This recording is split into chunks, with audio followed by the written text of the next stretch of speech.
ಪ್ರೀತಿಯ ಮಕ್ಕಳೇ, ನನ್ನ ಹೆಸರು ಶಿವರಾಮ್. ನಾನು ನಿವೃತ್ತ ಶಿಕ್ಷಕ.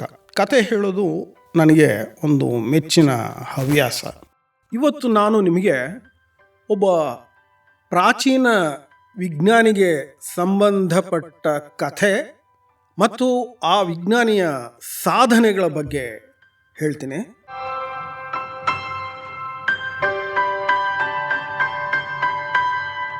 ಸುಮಾರು 2300 ವರ್ಷದ ಹಿಂದೆ, ಅಂದರೆ ಕ್ರಿಸ್ತಪೂರ್ವ 3ನೇ ಶತಮಾನದ ಪುರಾತನ ಗ್ರೀಸ್ನಲ್ಲಿ ಸೈರಾಕ್ಯೂಸ್ ಅನ್ನುವಂತಹ ಒಂದು ನಗರ ಇತ್ತು.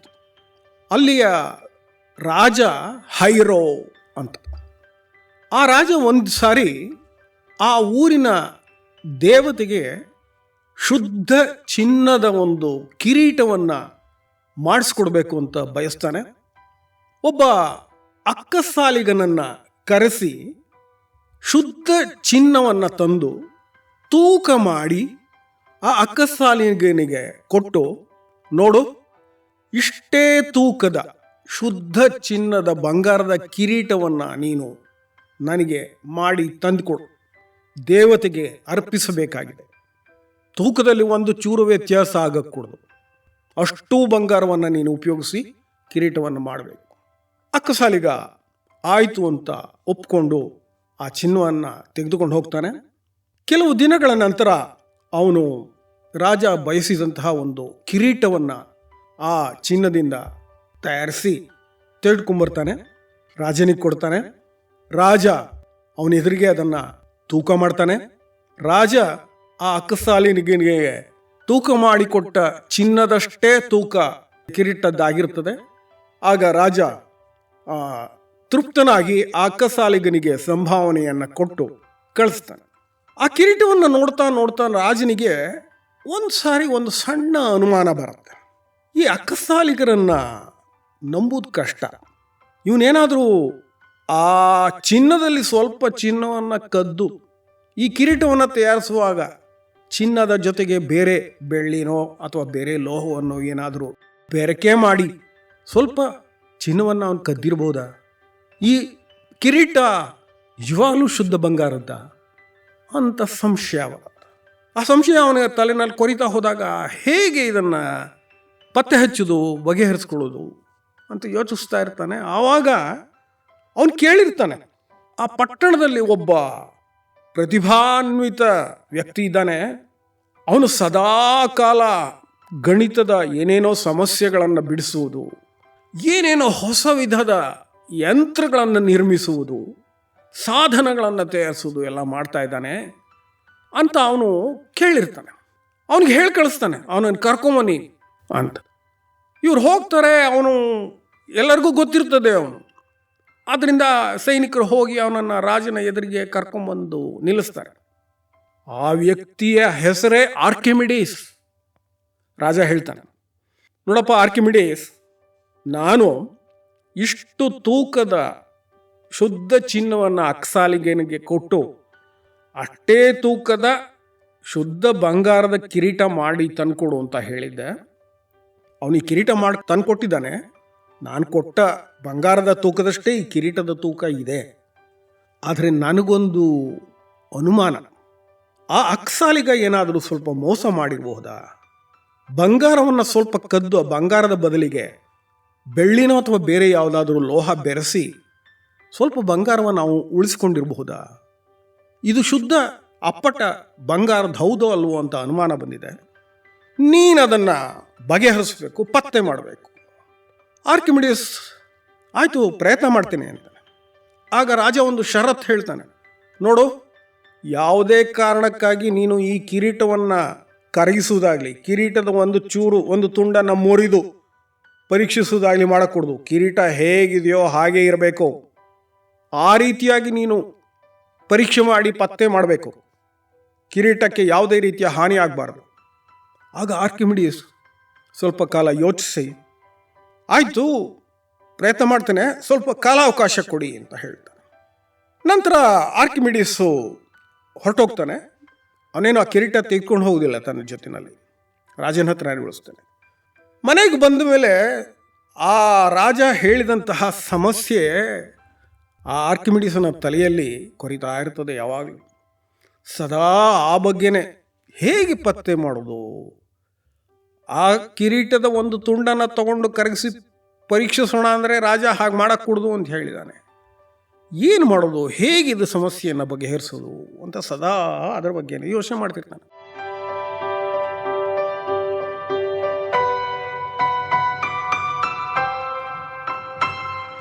ಆ ಕಾಲದಲ್ಲಿ ಗ್ರೀಸ್ನಲ್ಲಿ ಸಾಮೂಹಿಕ ಸ್ನಾನದ ಗೃಹಗಳಿತ್ತಂತೆ. ದೊಡ್ಡ ತೊಟ್ಟಿಗಳಲ್ಲಿ ನೀರನ್ನು ತುಂಬಿ ಆ ನೀರಿನಲ್ಲಿ ವ್ಯಕ್ತಿ ಇಳಿದು ಮೈ ಉಜ್ಜಿಕೊಂಡು ಸ್ನಾನ ಮಾಡುವ ಪದ್ಧತಿ. ಆರ್ಕಿಮಿಡೀಸ್ ಹಾಗೆ ಒಂದು ಸಾರಿ ಸ್ನಾನ ಮಾಡೋದಕ್ಕೆ ಹೋಗಿ ಸ್ನಾನದ ತೊಟ್ಟಿಯಲ್ಲಿ ಭರ್ತಿ ನೀರು ತುಂಬಿರುತ್ತದೆ. ತನ್ನ ಬಟ್ಟೆಗಳನ್ನೆಲ್ಲ ಕಳಚಿ ಆ ಸ್ನಾನದ ತೊಟ್ಟಿಯೊಳಕ್ಕೆ ಇಳಿದು ತನ್ನ ದೇಹವನ್ನು ಮುಳುಗಿಸ್ಕೊಳ್ತಾನೆ. ತೊಟ್ಟಿ ಮೊದಲು ಭರ್ತಿ ಇತ್ತು ನೀರು. ಯಾವಾಗ ಆರ್ಕಿಮಿಡೀಸ್ ತೊಟ್ಟಿಯೊಳಗೆ ಇಳಿದ ದೇಹವನ್ನು ಮುಳುಗಿಸ್ಕೊಂಡ, ಆ ತೊಟ್ಟಿಯ ಅಂಚಿನಿಂದ ಒಂದಷ್ಟು ನೀರು ಹೊರಕ್ಕೆ ಚೆಲ್ಲಿತು. ಆರ್ಕಿಮಿಡೀಸ್ ನೀರಿನಲ್ಲಿ ಮುಳುಗಿದಾಗ ಒಂದು ರೀತಿ ದೇಹ ಸ್ವಲ್ಪ ಹಗುರವಾದಂತಹ ಭಾಸವಾಯಿತು.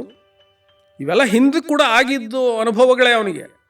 ಆದರೆ ಅವತ್ತು ಅವನಿಗೆ ತಲೆಯಲ್ಲಿ ಆ ರಾಜನ ಕಿರೀಟದ ಸಮಸ್ಯೆಯನ್ನು ಬಗೆಹರಿಸೋದ ಬಗ್ಗೆ ಯೋಚನೆ ಮಾಡ್ತಿದ್ನಲ್ಲ, ಆ ಯೋಚನೆಯಿಂದಾಗಿ ಇವತ್ತಿನ ದಿನ ಅವನು ಆ ಸ್ನಾನದ ತೊಟ್ಟಿಯಲ್ಲಿ ಇಳಿದಾಗ, ಮುಳುಗಿದಾಗ, ನೀರು ಹೊರಚೆಲ್ಲಿದಾಗ, ತನ್ನ ದೇಹ ಸ್ವಲ್ಪ ಹಗುರವಾದಂತೆ ಭಾಸವಾದಾಗ ಕೂಡಲೇ ಅವನಿಗೆ ನಾನು ಆ ಚಿನ್ನದ ಕಿರೀಟದ ಸಮಸ್ಯೆಯನ್ನು ಬಗೆಹರಿಸೋದಕ್ಕೆ ಈ ಒಂದು ಅನುಭವ ಸಹಾಯಕವಾಗ್ಬೋದು ಅಂತ ಯೋಚಿಸ್ತಾ ಅವನಿಗೆ ತಕ್ಷಣ ಹೌದು ಓಯ್ ನನಗೆ ಹೊಳೆದು ಬಿಡ್ತು, ಆ ಕಿರೀಟದ ಸಮಸ್ಯೆಯನ್ನು ಬಗೆಹರಿಸುವ ಸಮಸ್ಯೆ ಹೊಳೆದು ಬಿಡ್ತು ಅಂತ ಅವನು ಎಷ್ಟು ಸಂತೋಷವಾಗಿ ಅವನು ಉತ್ತೇಜಿತನಾಗ್ತಾನೆ ಅಂದರೆ, ತಾನು ಸ್ನಾನ ಮಾಡೋದಕ್ಕೆ ಬಟ್ಟೆ ಕಳಚಿ ನೀರಿನಲ್ಲಿ ಇಳಿದಿದ್ದೇನೆ ಅನ್ನೋದನ್ನು ಮರೆತು ಅವನು ಸ್ನಾನದ ತೊಟ್ಟಿಯಿಂದ ಆಚೆ ಒಂದು ಯುರೇಕಾ ಅಂತ, ಅಂದರೆ ಯುರೇಕಾ ಅಂದರೆ ನನಗೆ ಗೊತ್ತಾಯಿತು ಅಂತ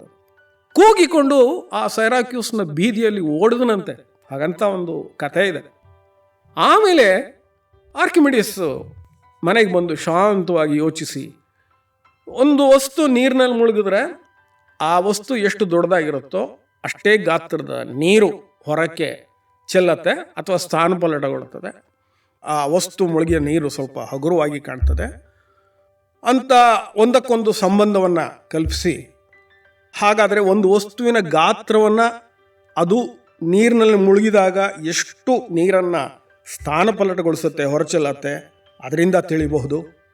ಆ ವಸ್ತುವಿನ ಗಾತ್ರಕ್ಕೂ ಆ ವಸ್ತುವಿನ ತೂಕಕ್ಕೂ ಏನಾದರೂ ಸಂಬಂಧ ಇದೆಯಾ ಅಂತ ಹಲವಾರು ವಸ್ತುಗಳನ್ನು ತಗೊಂಡು ಅವುಗಳನ್ನು ನೀರಿನಲ್ಲಿ ಮುಳುಗಿಸಿ ಅವುಗಳ ಗಾತ್ರವನ್ನು ಪತ್ತೆ ಮಾಡಿ ಅವುಗಳನ್ನು ತೂಕ ಮಾಡಿ, ಗಾತ್ರ ಮತ್ತು ಆ ವಸ್ತುವಿನ ತೂಕ ಇವುಗಳಿಗಿರುವ ಅನುಪಾತವನ್ನು ಲೆಕ್ಕ ಹಾಕಿದಾಗ ಅವನಿಗೆ ಒಂದೇ ಗುಣವುಳ್ಳ ಒಂದೇ ರೀತಿಯ ವಸ್ತುಗಳು, ಅಂದರೆ ಉದಾಹರಣೆಗೆ ಒಂದು ತಾಮ್ರ ಅಂತ ತೆಗೆದುಕೊಂಡ್ರೆ ಆ ವಸ್ತು ಯಾವುದೇ ಆಕಾರದ ವಸ್ತುವಾಗಿರಲಿ, ಅದರ ಆ ಗಾತ್ರ ಮತ್ತು ತೂಕ ಇವುಗಳ ನಡುವಿನ ಅನುಪಾತ ಒಂದು ನಿರ್ದಿಷ್ಟ ಸಂಖ್ಯೆಯಾಗಿರೋದು ಗೊತ್ತಾಯಿತು.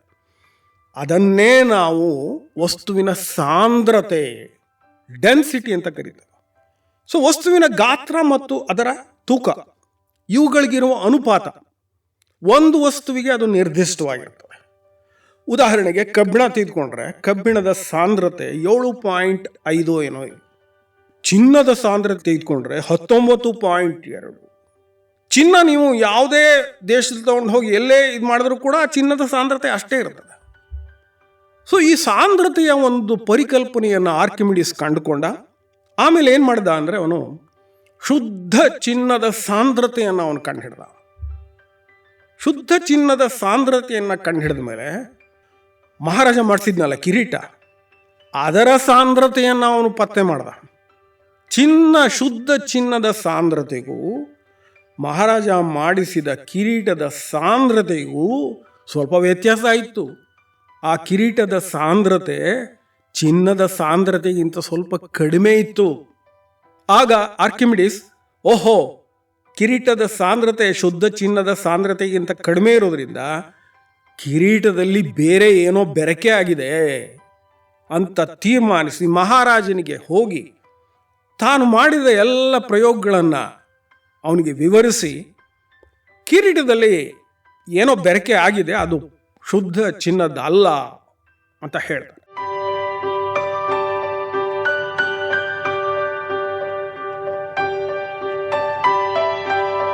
ಮಹಾರಾಜ ಹೌದಾ ಅಂತ ಅಕ್ಕಸಾಲಿಗನ್ನ ಕರೆಸಿ ಅವನ ವಿಚಾರಣೆ ಮಾಡಿದಾಗ ಅಕ್ಕಸಾಲಿಗ ತಪ್ಪನ್ನು ಒಪ್ಪಿಕೊಳ್ತಾನೆ. ಹೌದು, ನಾನು ಸ್ವಲ್ಪ ಚಿನ್ನ ಕದ್ದಿದ್ದೇನೆ, ಬೆಳ್ಳಿಯನ್ನು ಬೆರೆಸಿದ್ದೇನೆ.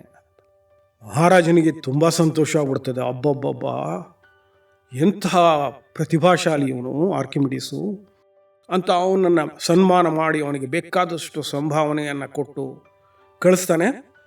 ಆರ್ಕಿಮಿಡೀಸ್ ಅದರಿಂದೆಲ್ಲ ಉಬ್ಬಿ ಹೋಗುವುದಿಲ್ಲ.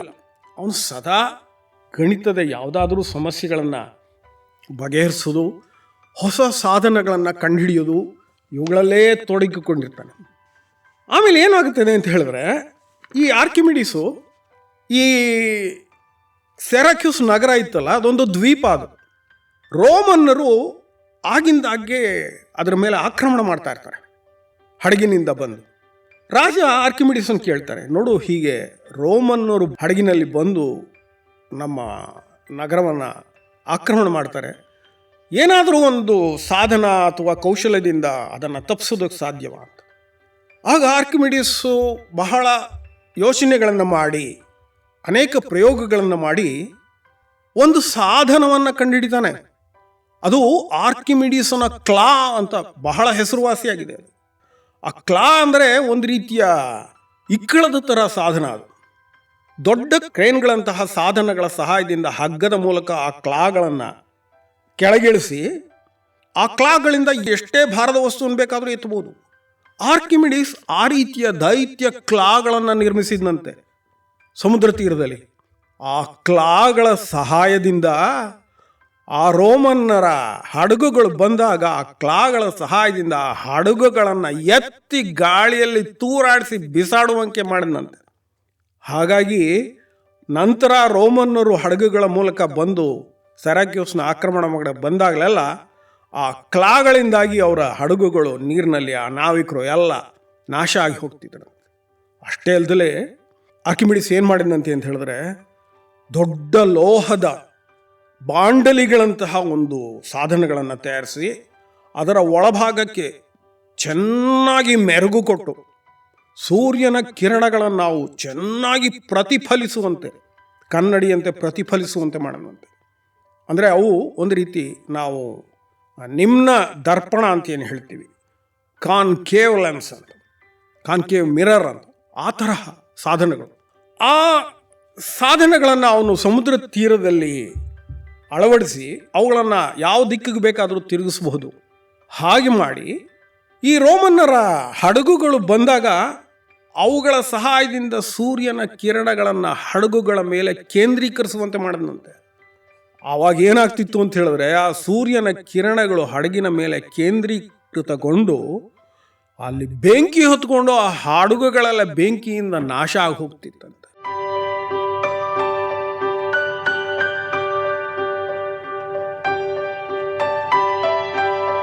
ಇದಲ್ದಲೆ ನಾವೆಲ್ಲ ಕ್ಯಾಟರ್ಪಿಲ್ಲರ್ ಅಂತ ಕೇಳಿದ್ದೀವಿ.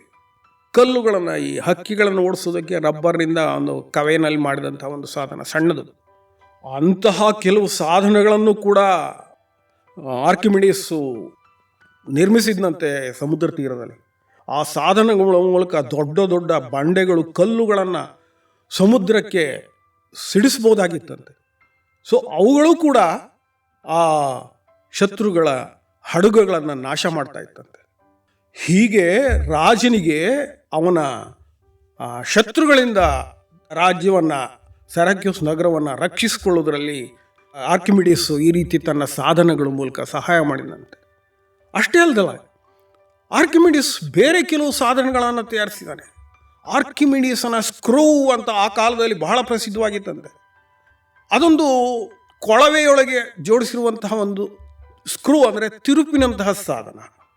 ಆ ಕೊಳವೆಯ ಕೆಳತುದಿಯನ್ನು ನೀರಿನಲ್ಲಿ ಮುಳುಗಿಸಿ ಮೇಲಿನ ತುದಿಯಲ್ಲಿ ಆ ಸ್ಕ್ರೂಗೆ ಒಂದು ಹಿಡಿ, ಆ ಹಿಡಿಯನ್ನು ತಿರುಗಿಸ್ತಾ ಇದ್ದರೆ ಆ ಸ್ಕ್ರೂ ಮೂಲಕ ನೀರು ಮೇಲಕ್ಕೆ ಬಂದು ತಗ್ಗಿನ ಪ್ರದೇಶದಿಂದ ಎತ್ತರದ ಪ್ರದೇಶಕ್ಕೆ ನೀರನ್ನು ತರ್ಬೋದಾಗಿತ್ತಂತೆ.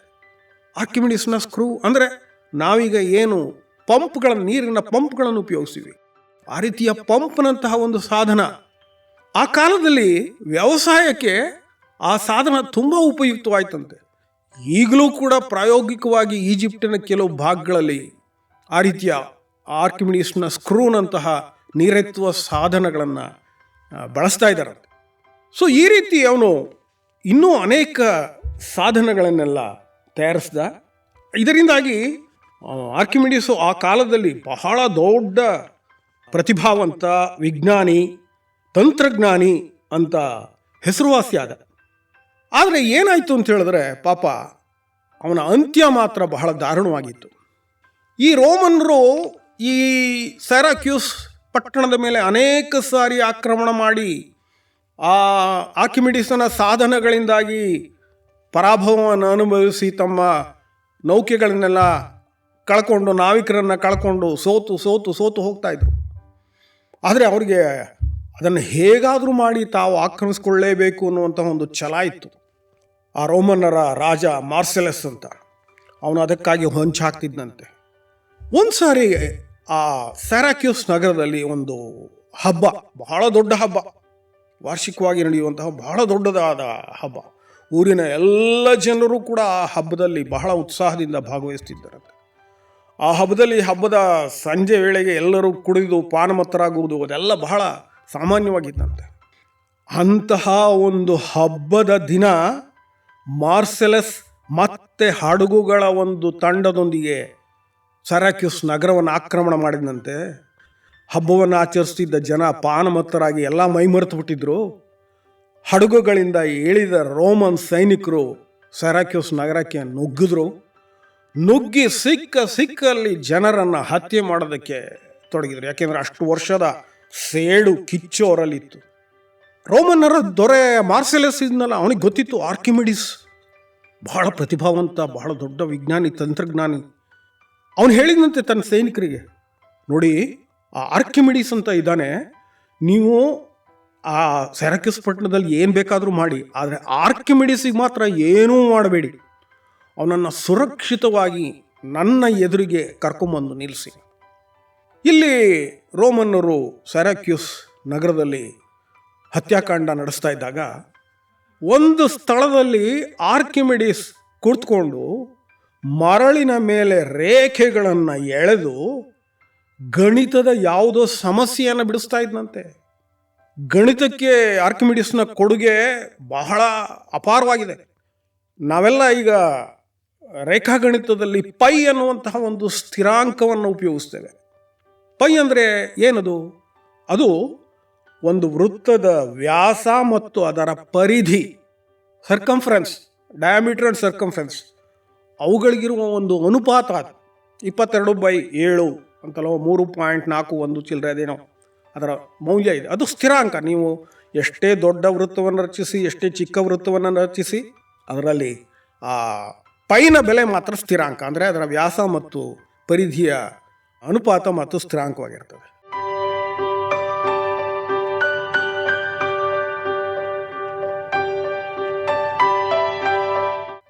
ಅಲ್ಲದೆ ನಾವೀಗ ಬೇರೆ ಬೇರೆ ರೀತಿಯ ಘನಾಕೃತಿಗಳನ್ನು, ಸಿಲಿಂಡರು, ಕ್ಯೂಬ್ ಇತ್ಯಾದಿ ಬೇರೆ ಬೇರೆ ರೀತಿಯ ಗೋಳ ಇತ್ಯಾದಿ ಘನಾಕೃತಿಗಳನ್ನೆಲ್ಲ ನೋಡ್ತೀವಲ್ಲ, ಅವುಗಳ ಗಾತ್ರವನ್ನು